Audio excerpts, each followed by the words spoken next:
السلام عليكم ورحمة الله وبركاته. النهارده هنعمل معاكم الجبنة القريش من حليب الصيف. ناس كتيرة بتشتكي ان اللبن في الصيف يا جماعة بيشرش. شايفين الاول الملمس وقوام الجبنة جميلة يا جماعة، اثار اول مرة هتتقال، محدش قبل كده قالها لكم. هنعملها زي ما الكتاب زي ما بيقول. ناس كتيرة بتشتكي ان اللبن في الصيف بيشرش وبيجلد. النهارده جايه لكم النهارده باسرار بجد يا جماعه زي ما الكتاب زي ما بيقول. اول حاجه جبنا الاول الكياس بتاعتنا، غسلناها تحت الحنفيه عشان نتاكد من عمليه التنظيف بتاعه الكياس. تمام. بعد كده عملنا هنعمل عمليه الاختبار اللي احنا متعودين عليها بالذات في فصل الصيف، ودي اهم حاجه. خدنا معلقه من الحليب كده وحطيناها على النار ونحطها كده نشوف اهم حاجه هتفور معانا. لو فارت معانا يبقى كده تمام، اللبن يصلح معانا لعمليه التجبن. طب لو ما فارتش معانا وقطع يبقى اللبن ده الحموضه بتاعته عاليه، ما ينفعش معانا لان هو يصلح معانا لعمليه التجبن. تمام. تمام. بعد كده جبت الكياس بتاعتي زي ما انتم شايفينها، كنت غسلتها ونضفتها. واول حاجه انا معايا كيلو من اللبن الجمسي. الست جابت لي كيلو من اللبن الجمسي وجابت لي 2 كيلو من اللبن البقري.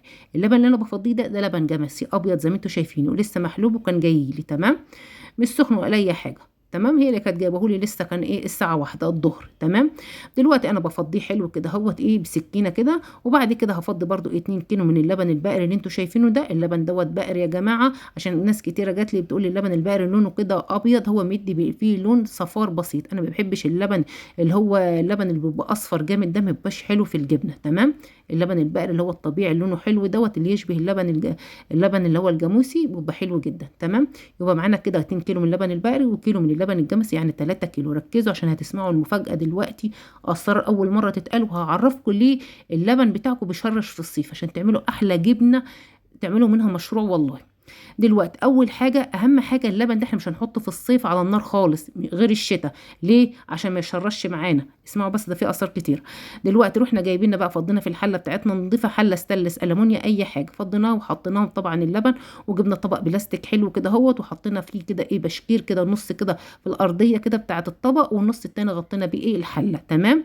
وبعد كده ما ينفعش ان احنا نجيب قماش من اللي هو الصوف عشان هيتلج معانا اللي هو ايه اللبن بتاعنا. تمام. نجيب حاجه قطن. وبعد كده غطيناها برده بفوطه تانية قطن.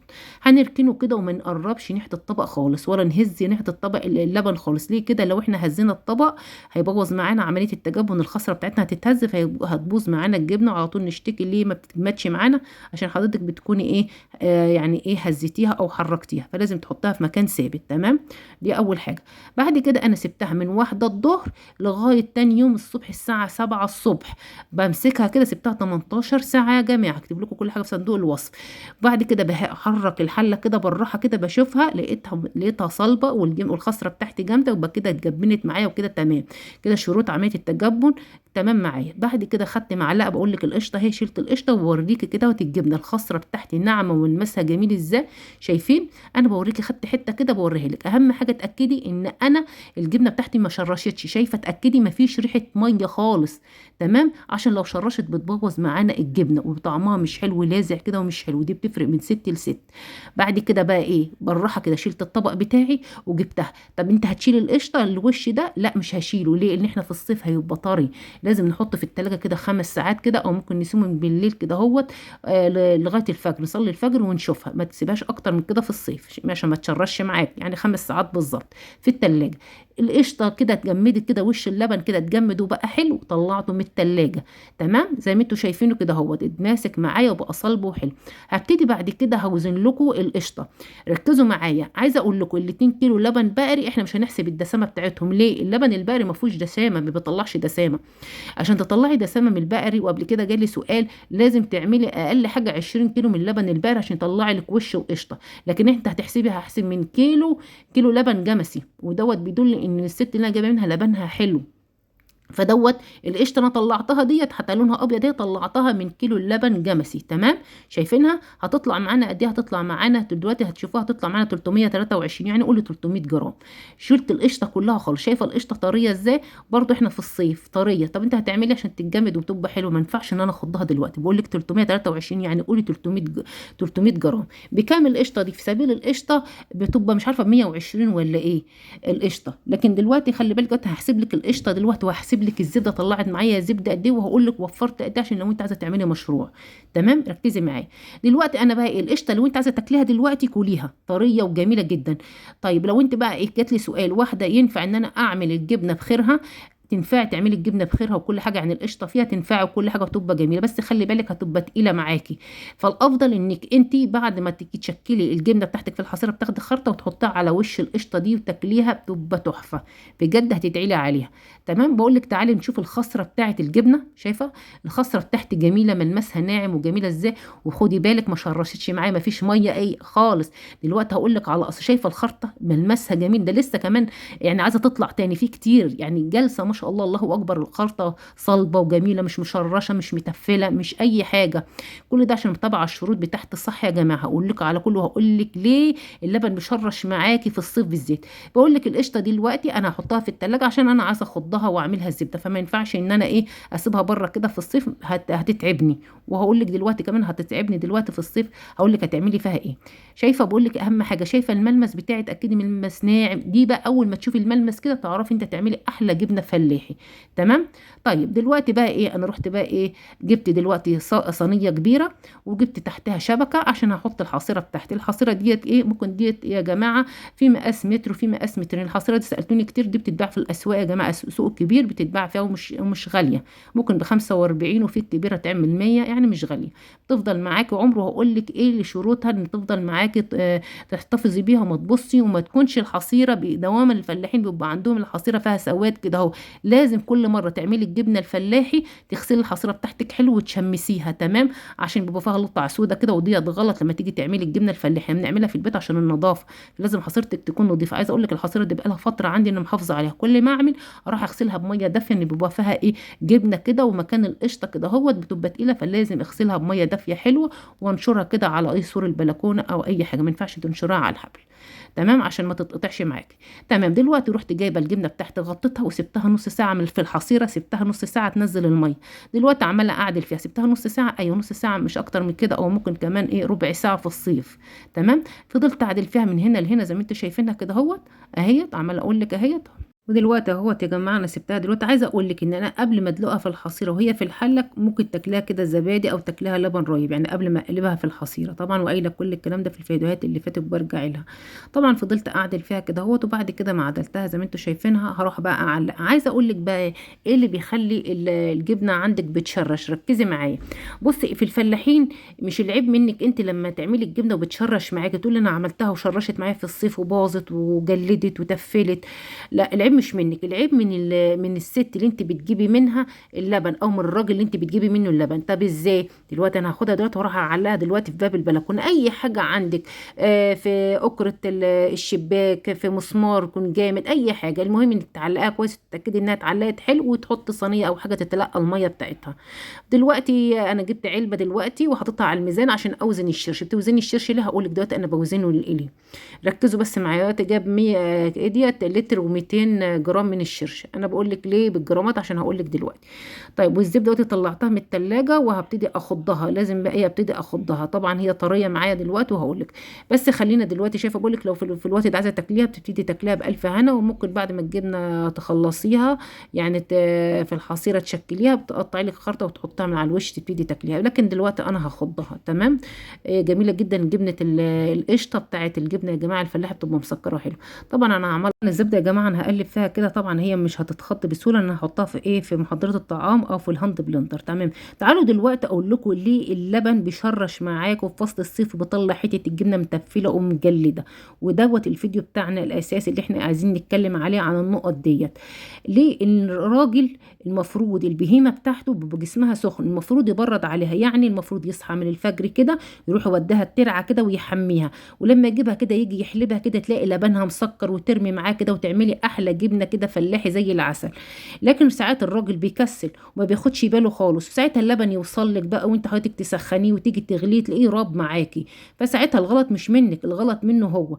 نفس الفكره برضو بتاعت الست اللي بترضع الرضيع بتاعها، لما تكون تعبانه وسخنه كده وتيجي ترضع ابنها كده هوت بيبقى ابنها تعبان، لكن غير لما بتكون نظيفه كده ومرتاحه كده هو تلاقي ما شاء الله الرضيع بتاعها بيرضع كده وشبعان وعينيه كده بيتفنجل وبيبقى مبسوط. بالظبط كده يا جماعه. طب احنا نعمل ايه؟ احنا نعمل ان احنا نتاكد من اللبن بتاع الراجل او الست، اهم حاجه نتاكد ان هو يكون نظيف. تمام.